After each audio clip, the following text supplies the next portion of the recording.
Hi, I'm Amber Cameron. I'm the Women's Ministry Director here at GBC, and I'm joined by Zach Stevens, our Associate Pastor. And we're here to share with you guys a little bit of a follow-up from a women's ministry event, Food for Thought. But it's not just for women. Right. It's for men, whether you're married, whether you're single, no matter your stage of life. The question they asked, which we want to continue asking, is what does it look like to live life at a pace different from the world? Because the pace the world goes at is pretty unsustainable. And what we want to do is, based on the conversations Amber already had, and if you were able to attend that, that's awesome. But we want to kind of regurgitate some of the practical stuff. And the issue for people who are anxious and overwhelmed and exhausted restless, burned out, in discussing this, is that for most of us, those things are in our life because we can't stop. We don't know what it is to disconnect, and we don't know what it is to say no. Right. How do we do these things? So we want to share just kind of some practical things, and I believe we're going to start with like disconnecting. Yeah. You know, what does it actually look like, Amber, for us in a hyper-connected world to actually disconnect practically, and why is that so tough? Yeah, well, I think one of the first reasons that it is so tough is that we actually have an unhealthy relationship with our phones, with our computers. Like, for example, With the news, yes. Amen. Social media. So studies have shown that people on average touch their phones over 2,000 times a day, and that just being in the room with your phone changes your problem solving skills and your working memory. So we don't have a healthy relationship with these things. So we do have to learn to disconnect, and we can do this through simple things like not taking your phone with you into the bedroom, not looking at it first thing in the morning, right?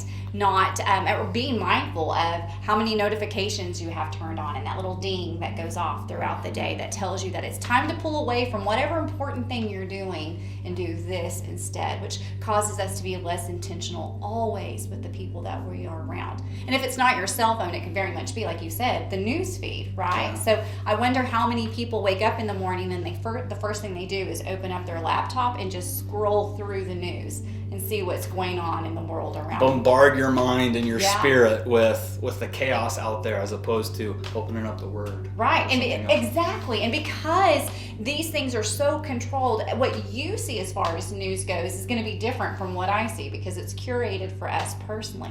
Whereas when we go to the Word of God first, that is unchanging, and it's for all of us. So I think one of the first things is to decide that you are going to be in control of what you look at, when you look at it, and how often you have it. And you need to be aware that it will control you if you don't control it. So something I add to that's worked for our family. We have a charging station in our house. Phones do not come into the bedroom with us. We've been doing this for several months now, and it's worked really, really well. We do use screen time. We have iPhones. We use the screen time function, and so stuff is blocked out for certain times of the day. And what we're actually talking about now that we're beginning this week is a chunk of time during the week, every week, in which my wife and I both completely turn off our phones. And just spend that time a little bit more present with one another. And so whatever it looks like to disconnect, to turn off the constant accessibility, I do believe that so much of the anxiousness and feeling overwhelmed by what's going on is because we're constantly tethered to it. We got to untether from it. We got to disconnect so that we can be a little bit more present with what's currently in front of us. Now, disconnection, that's one thing. That's hard. So you're like, oh, I got on my phone. You'll feel it. You'll physically feel it. Withdrawals. Yeah, it's a legit thing. Yeah. But the second thing we said is some of us really struggle with all of these feelings, not just because we can't disconnect, but then also it's just hard to stop. Yeah. There's just so much all the time. And so some practical things, how should we think about stopping? Sabbath is kind of a biblical word that comes to mind.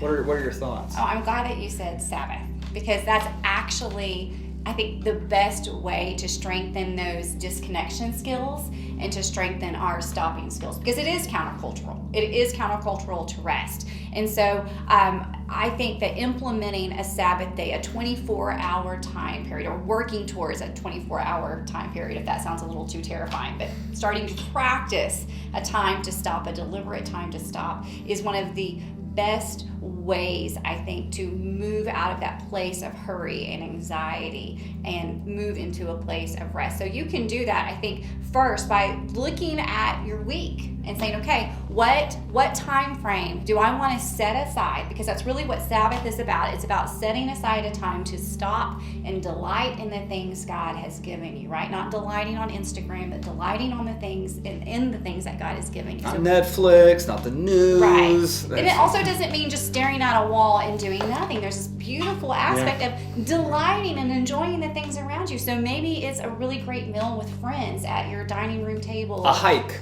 A hike, yes. And so finding that time frame where you want to delight and then making a plan for it. So for me, if I want to spend, say, a Friday night, because we work on Sundays, if I want to spend a Friday night and a Saturday stopping and delighting, that means I need to make sure that those things that will constantly be in the back of my mind, laundry, dishes, that kind of stuff, I need to tie those up in advance so that when I take that time to stop, I'm not worried about any loose ends. So for my husband, it could be yard work, right? Do it ahead of time. Yeah, get it done beforehand. Bringing up firewood, do that ahead of time so that you really can be intentional. And in that also means the things that would distract you with maybe your phone, you put that aside, you turn it off for 24 hours. Let people know. It's possible. You do it, right? Yeah. You're not going to be able to reach me for 24 hours. I know Jeremy Vorse does this. In fact, his message that goes out is, I'm intentionally being away from my phone right now,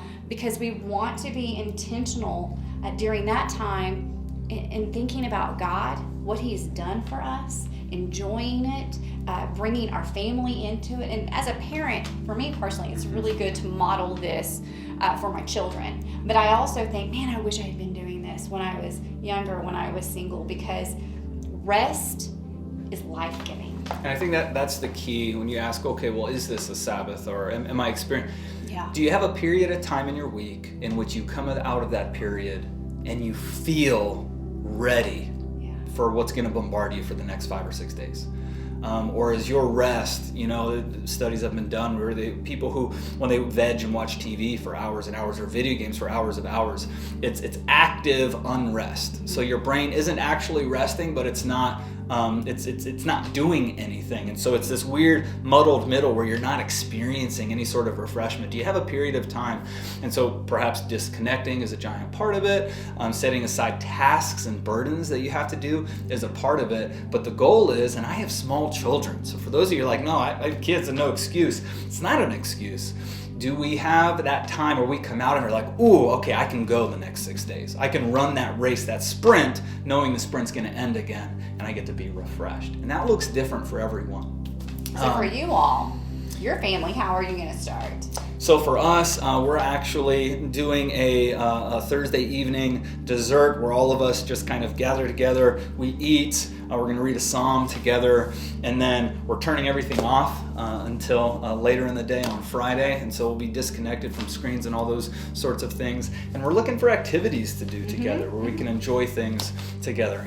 Puzzles. You mentioned that's something that you brought up, going outdoors, going on walks, things like that, and trying to be more intentional about the time that we spend with one another. I think the issue more so is for parents, because it's easy for me in my kids' presence to grab the phone, to grab the iPad, to escape from the moment with those things. And the Sabbath is an opportunity to be a little bit more present. We're also not doing a lot of our housework and all that stuff. That's why I say do it before. Paper plates. We're busting out paper plates. We never do paper. We're busting out paper plates for the Sabbath.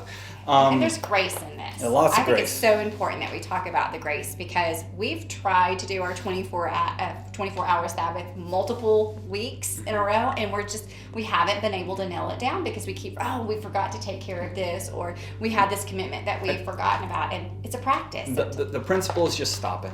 Yeah. So first, think about disconnecting. The second thing is, we experience all these issues because it's hard for us to stop. Yeah. And so we challenge you, think about what does it look like to actually stop? And then the third and final thing is saying no. Yeah. Because many of us have no margin in our life, and every time we say yes to something, we don't realize we're actually unintentionally saying no to other things, and our time just fills up. And so do you want to talk to us a little bit about saying no? About saying no. Yes, I do, actually. I think one of the best ways to assess what you need to say no to is, first of all, is asking God first. What are the things that I've brought into my life or that I'm allowing into my life that are not part of your good, pleasing, and perfect will for me? Where am I not doing the things well that you've called me to do because I'm doing other things that I haven't been called to do? But additionally to that, I heard someone say once, imagine what the life that you long for looks like. This would be outside of like winning the lottery and like achievements, but just your everyday life. What does that look like? And my guess is that there would be space to love others. There would be peace. There would be more time. There would be just sort of a calm. And so then you assess, well, what is stopping me from that? Why does my life not have that? Too much going on. There's too much going on, exactly. So that means that there are very clear things that you need to say no to. And what God has told us to do is to love Him and love people. You know what's funny is COVID made people say no, forced people. Yes, and then it did. And then people, it just invaded again. All over again. All over again. So that tells us that we have to be vigilant. Yeah. And what we're Very willing, intentional. absolutely, what we're willing to do and what we're willing to not do. And to be okay with saying no. On a very practical level, I would just encourage you, schedule nothing into your calendar.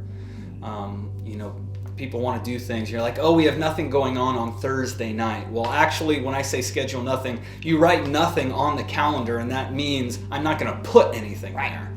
It's going to stay open. And if that's not a habit, even if it's bi-weekly, whatever it might be, I encourage you, that's scheduling margin into your life, because you never know what God may use in that particular day, that time for. And just having that frees you in a really refreshing kind of way.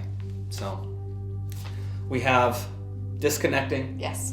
We have stopping. And then we have this like saying no and fighting for the margin in your life.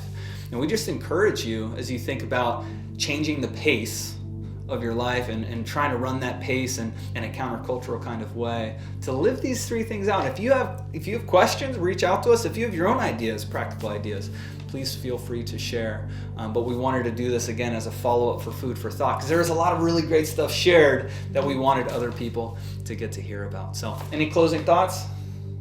No, I think, you know what, just go to God. If this feels overwhelming, seek God. And lots of grace. Lots of grace. Small steps are good steps. Thank you for joining us. We'll see you next time.